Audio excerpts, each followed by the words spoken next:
Marconi صاحب سے پہلے بات کر لیتے ہیں، اس کے بعد ریشنل سے کریں گے. ریشنل آپ نے جانا نہیں ہے کہیں بھی. ہیلو. جی آداب عرض ہے، کیسے ہیں؟ میری آواز ٹھیک آ ہاں رہی ہے؟ میں ٹھیک ہوں، آپ کیسے ہیں؟ جی جی بہت بہتر، کافی عرصے کے بعد آپ سے بات ہو رہی ہے. ہاں جی ہاں جی، تو مجھے لگتا ہے کہ شاید بس 6-7 ماہ ہو چکے ہیں. جی جی میں نے کہا آپ سے سلام دعا کر لیں. تو ہاں بات یہ ہے کہ واقعی ویسے بڑا ٹائم لگا اس کو بات کو سمجھنے کے لیے. شروع میں تو میں بڑا ایک ریئیکشن پیدا ہوتا تھا. ظاہر ہے کہ آپ بچپن سے جن خیالات میں آپ کی ڈیولپمنٹ ہوئی اور جس میں آپ پلے بڑے 30 40 50 60 سال تک رہے، اس کو ڈیلیٹ کرنا جو ہے وہ اتنا آسان نہیں ہوتا. لیکن میں محسوس کرتا ہوں کہ یہ فالتو چیزیں اور ان لاجیکل باتیں ذہن سے نکال دی، جیسے کسی کمپیوٹر سے کچھ ایکسٹرا اس کی جو پروگرامز ہوتے ہیں، جو اس میں میموریز آکوپائی کی ہوتی ہے، وہ کبھی کبھی ان کو ساری فالتو چیزیں نکال دیں، ڈیلیٹ کر دیں نا، تو اس کی سپیڈ بھی تیز ہو جاتی ہے، اس کی فنکشنالٹی بھی بہتر ہو جاتی ہے. تو میں سمجھتا ہوں کہ یہ مذاہب اتنے زیادہ ہمارے ذہن میں گھسے ہوتے ہیں کہ وہ جو لاجیکل لائف ہے، جو ریئلٹی ہے، اس کو بڑی تھوڑی سپیس ملتی ہے برین میں. تو بڑا میں ویسے ریلیکس فیل کر رہا ہوں، ہر چیز کرسٹل کلیئر اب سامنے نظر آتی ہے. اچھا، لوگ یہ سمجھتے ہیں کہ جو اس طرح بلیو نہیں کرتے یا کوئی مذہب کو نہیں مانتے، وہ شاید اگر کوئی خدا ہے یا کوئی بنانے والا ہے، وہ شاید اس کے خلاف ہیں. حالانکہ ایسی بات نہیں ہے. اگر کوئی ہے اوپر اور اس نے پیدا کیا ہے یہ سارا کچھ، تو ٹھیک ہے، وہ اس نے اپنے آپ کو وہ اپنے سامنے نہیں لے کر آیا انسانوں کے. وہ جب آ جائے گا سامنے تو اس کو ٹھیک ہے، تب مان لیں گے بھئی یہ ہے. تو میں سمجھتا ہوں کہ بڑا بندہ ریلیکس ہو جاتا ہے مذاہب سے نکل کے. یہ تو میں نے محسوس کیا ہے. اور اس کے اندر جو غصہ، لڑائی اور ایسے ہی بات بات پر غصے ہو جانا اور ایسے ہی باتیں ہونی، یہ واقعی ویسے بڑا کرسٹل کے لیے بڑا ریلیکس فیل کر رہا ہوں. اور یقین کریں ہر چیز بڑی اب لاجیکل نظر آتی ہے، بڑی کرسٹل کلیئر نظر آتی ہے. میں دیکھتا ہوں جو لوگ قومیں محنت کرتی ہیں، کام کرتی ہیں، دن رات ریسرچ کرتی ہیں، وہ ترقی کرتی ہیں.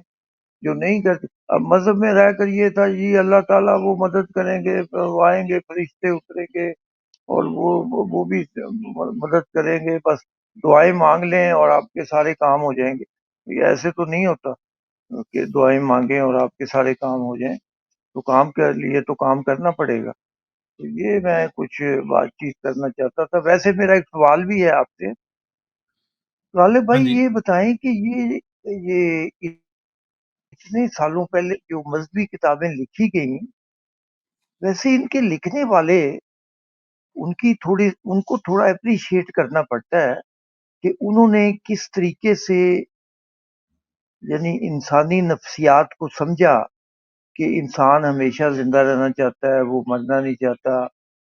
اس کی سائیکالوجی کو سامنے رکھتے ہوئے جنت کا تصور دیا، اور پھر جو لوگ ظلم کرتے ہیں یا زیادتی کرتے ہیں ان کے لیے دوزخ کا تصور دیا.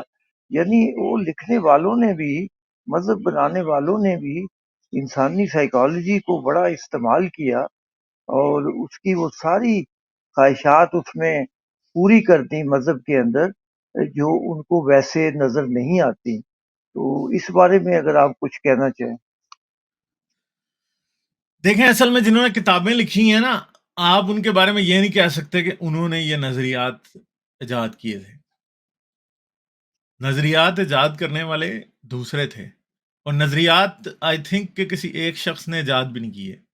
آفٹر لائف کا نظریہ یہ تو ہم بڑی اچھے طریقے سے جانتے ہیں، یہ تو شاید پچھلے 50,000 سال پہلے بھی انسان اس کو مان رہا تھا. ٹھیک ہے، تو آفٹر لائف کا نظریہ تو ہمیں ان قبروں سے مل جاتا ہے جو آج سے 50,000 سال پہلے، 40,000 سال پہلے، 30,000 سال پہلے، ایون کہ 1,00,000 سال پہلے بھی لوگوں نے بنائی ہیں، جن کے اندر لوگوں نے مردوں کے ساتھ ان کی چیزیں دفن کی ہیں، جس سے یہ سمجھ میں آتا ہے کہ یہ اگلی زندگی کے لیے ان کے ساتھ سامان رکھ رہے ہیں، یہ اگلی زندگی میں اپنے ساتھ رکھ رہے ہیں. آفٹر لائف کا جی نظریہ تو تب سے انسان سے ساتھ چلا آ رہا ہے، کیونکہ دیکھیں مذہب ایک بہت بڑی ریزن ہے موت سے لڑنے کی، پرانے زمانے میں موت کے خوف سے لڑنے کی. موت سے تو ظاہری بات لڑائی نہیں ہو سکتی. تو موت کا خوف کیا ہے اصل میں؟ کہ انسان جو ہے نا، دیکھیں ایک جانور ہے نا، جب اس کا کوئی ساتھی مر جاتا ہے تو جانور اس کے اوپر بہت دیر افسوس نہیں کرتے. جانور شیر کے ساتھ دوسرا شیر مر جائے تو وہ بس چند دیر اس کی لاش دیکھتا ہے، وہ اسے شاید جگانے کی کوشش کرے، اس کے بعد وہ آگے چل پڑتا ہے. شاید سمجھ ان کو بھی ہوتی ہے کہ اب اس نے نہیں اٹھنا، ٹھیک ہے.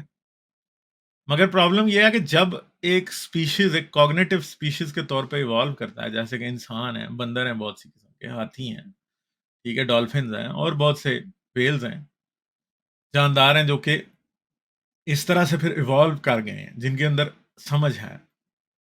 تو جیسے جیسے شعور کی سیڑھیاں یا کانشیسنس کی سیڑھیاں جاندار طے کرتے رہے، سیلف اویئر ہوئے، سیلف اویئر ہونے کے بعد وہ ان کو یہ اویئرنیس آئی کہ دوسرا ساتھی ہمارا جو ہے وہ بھی موجود ہے. تو وہاں سے پھر یہ بات شروع ہوتی ہے کہ جہاں پہ ان کو یہ سمجھ آتی ہے کہ یہ ساتھی ہمارا مر گیا اور یہ اب کبھی واپس نہیں آئے گا. اور ہیومن سپیشیز یا نیانڈرٹال سپیشیز یا ہمارے آس پاس جو دوسرے ہومنڈ سپیشیز تھے، ان میں نہ صرف تھیوری آف مائنڈ تھی کہ ہم یہ سمجھتے ہیں کہ ہم ایگزسٹ کرتے ہیں اور ہمارا ایک وجود ہے اور ہماری ایک ذات ہے، ٹھیک ہے، مگر ہم یہ بھی جانتے ہیں کہ ہمارے ساتھ ساتھ دوسرے لوگوں کی بھی ایک ذات ہے، وہ بھی بہت سی چیزیں سمجھتے ہیں، وہ ہماری زندگی میں کنٹریبیوٹ کرتے ہیں، ان کی ایک ویلیو ہے. اور ہم یہ بات یاد رکھیے گا کہ انسان اپنے مرنے سے زیادہ نا اپنے آس پاس کے لوگوں سے مرنے سے ڈرتا ہے، ٹھیک ہے، کہ میں اکیلا کیسے رہوں گا، میں کیسے سروائیو کروں گا، ٹھیک ہے. وہ انسان جس کی میری زندگی میں اتنی ویلیو ہے، اگر وہ نہ ہوا تو میں کیسے سروائیو کروں گا. تو موت ایک ایسی چیز ہے، اور پھر انسان یہ ماننا نہیں چاہتا کہ جو مر گیا اس سے میں نے اب دوبارہ کبھی نہیں ملنا، ٹھیک ہے. انسان یہ سوچتا ہے کہ ہاں، اور دوسری بات ہے کہ پرانا انسان تو اس بیچارے کو تو پتہ ہی نہیں تھا نا اصل میں، ٹھیک ہے، یہ مسئلہ ہے. تو اب جو مین چیز ہے وہ کیا ہے کہ انسان نے موت سے لڑنے کا ایک میکنزم بنایا آفٹر لائف کی شکل میں. اور جی موت سے یہ جو انسان کا نظریاتی اختلاف ہے کہ تو اٹل نہیں ہو سکتی، یہ ہے جھوٹا ہے. مگر مسئلہ یہ ہے کہ مذہب کی بنیاد میں بھی یہی پڑا ہوا ہے. یہ مت سمجھیں کہ وہ مذہب جو آج جمعہ 8 دن ہوئے ہیں پیدا ہوئے ہیں وہ ہمیں یہ بتا سکتے ہیں کہ یہ جو موت کے خلاف ہمارا فلسفہ ہے، جو کہ جھوٹا ہی صحیح، مگر جو فلسفہ ہے ہمارا موت کے خلاف وہ کچھ ویلیو نہیں رکھتا. وہ موت کے خلاف جو فلسفہ ہے اس نے پرانے انسانوں کو لڑنے میں بہت مدد دی. مگر مسئلہ یہ ہے کہ یہ بات یہ ہے کہ جھوٹ چاہے جیسا بھی ہو، جتنا بھی خوشنما ہو، جیسا بھی ہو، الٹیمیٹلی وہ نقصان دہ ہوتا ہے. یہ بات آج ہم سمجھ گئے ہیں. پرانا انسان کیونکہ اپنی زندگی میں پائے جانے والے مختلف مسائل کے اصل حل نہیں پیش کر سکتا تھا تو وہ امیجنری حل پیش کرتا تھا. کئی بار آپ کے پاس جب اپنے پرابلم کا سلوشن نہیں ہوتا تو آپ امیجن کر لیں کہ سلوشن ہے، تو تب بھی وہ آپ کو کچھ حد تک ہیلپ کرتا ہے، ٹھیک ہے. تو آفٹر لائف جو ہمارے جواب کی وجہ سے آیا، ٹھیک ہے، یا ہمارے خواب کی وجہ سے آیا.